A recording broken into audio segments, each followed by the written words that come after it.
కాకినాడ నగరపాలక సంస్థ పార్కుల ప్రైవేటీకరణ ప్రతిపాదన ఉపసంహరించుకోవాలని సిపిఎం కాకినాడ నగర కమిటీ డిమాండ్ చేసింది.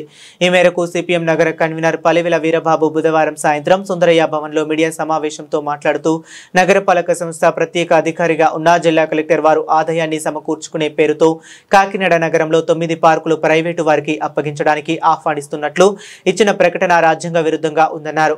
భారత రాజ్యాంగం పబ్లిక్ స్థలాల్లో ప్రజలు సంచరించడానికి ఎటువంటి తారతమ్యాలకు తావురాదని పేర్కొన్న విషయాన్ని గమనించాలన్నారు. పార్కులు ప్రైవేటు వారికి అప్పగిస్తే వారు వసూలు చేసే ఫీజు ఎంత, అదేవిధంగా ప్రభుత్వ కార్యాలయాల ఆస్తి పన్ను బకాయిలు పేరుకుపోతున్నాయన్నారు. కాకినాడ నగరానికి ప్రాతినిధ్యం వహిస్తున్న పార్లమెంట్ సభ్యులు, 2 శాసనసభ్యులు, పలువురు శాసన మండలి సభ్యులు ఉన్నారని, వారు చొరవ తీసుకుని నగర అభివృద్ధికి కేంద్రం రాష్ట్ర ప్రభుత్వాల నిధులు రాబట్టాలని, అందుకు తగిన విధంగా అధికారులు ప్రతిపాదనలు తయారు చేయాలని సిపిఎం కోరుతుందన్నారు. ఆదాయాన్ని సమకూర్చుకునే పేరుతో నగరపాలక సంస్థ పార్కులను ప్రైవేటు సంస్థలకు అప్పగించే ప్రతిపాదన విరమించుకోవాలని సిపిఎం డిమాండ్ చేస్తుందన్నారు. లేని పక్షంలో నగరంలో విస్తృతంగా ప్రజా సంఘాలను, రాజకీయ పక్షాలను కూడగట్టి ఉద్యమం చేపడతామని పలివెల వీరబాబు తెలిపారు. ఈ సమావేశంలో మలక వెంకటరమణ, మేడిశెట్టి వెంకటరమణ తదితరులు పాల్గొన్నారు. నగరాన్ని అభివృద్ధి చేయడానికి ఆదాయ వనరులను సమకూర్చుకునే పేరుతో గౌరవ జిల్లా కలెక్టర్ వారు మరియు కాకినాడ నగరపాలక సంస్థ ప్రత్యేక అధికారి అయినటువంటి శ్రీ షాన్ మోహన్ గారు నిన్న మీడియా ద్వారా నగరంలో 9 పార్కులు ప్రైవేటీకరణకి ఆహ్వానిస్తున్నాం, ఆసక్తి గల వారు తమని సంప్రదించవచ్చని మీడియా ద్వారా తెలియజేశారు. సిపిఎం కాకినాడ నగర కమిటీ తరఫున ఈ విధానాన్ని తీవ్రంగా వ్యతిరేకిస్తున్నాం. భారత రాజ్యాంగం ప్రకారం పబ్లిక్ ప్రదేశాల్లో సంచరించడానికి పౌరులందరికీ సమానమైన హక్కులు ఉన్నాయి.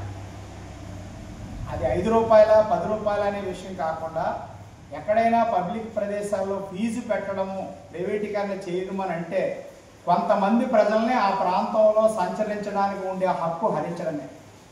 గతంలో తెలుగుదేశం అధికారంలో ఉన్నప్పుడు నగరపాలక సంస్థ పాలకవర్గం ఉన్న సందర్భంలో రాజా ట్యాంకు, వివేకానంద పార్కుని ప్రైవేటీకరణ చేయడానికి ప్రతిపాదించినప్పుడు కాకినాడ నగరంలో పౌర సంఘాలు, రాజకీయ పక్షాలు అందరూ ఏకమై ముక్త కంఠంతో కౌన్సిల్ తీసుకున్న నిర్ణయాన్ని తిప్పికొట్టడం జరిగింది.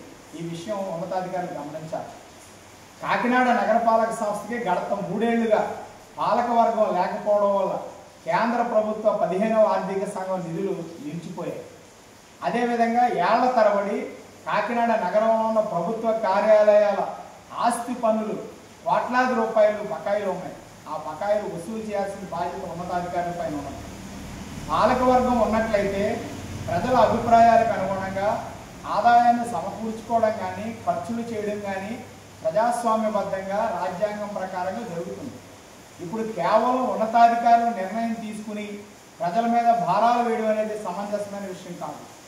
దీంతో పాటు కాకినాడ నగరానికి సంబంధించి పార్లమెంటు సభ్యులుగా లోక్సభ సభ్యులు తంగెల ఉదయ శ్రీనివాస్ గారు ఉన్నారు, రాజ్యసభ సభ్యులుగా తానా సతీష్ గారు ఉన్నారు, గౌరవ సిటీ ఎమ్మెల్యేగా వనమాడి వెంకటేశ్వరరావు గారు, రూరల్ నియోజకవర్గం అయినప్పటికీ కాకినాడ డివిజన్లో 8 డివిజన్స్కి ప్రాతినిధ్యం వహిస్తూ పంతం నానాజీ గారు ఉన్నారు.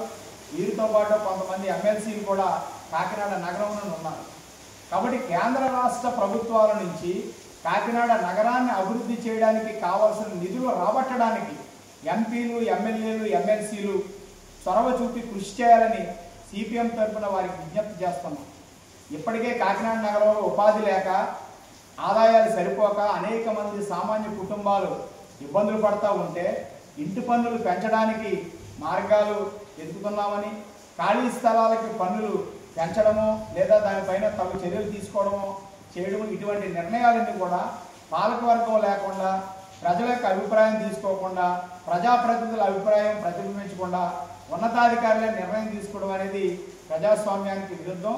కావున గౌరవ కలెక్టర్ వారితో సైతం నగరపాలక సంస్థ అధికారులు తీసుకున్నటువంటి నిర్ణయాలు ఉపసంహరించుకోవాలని కోరుతున్నాం.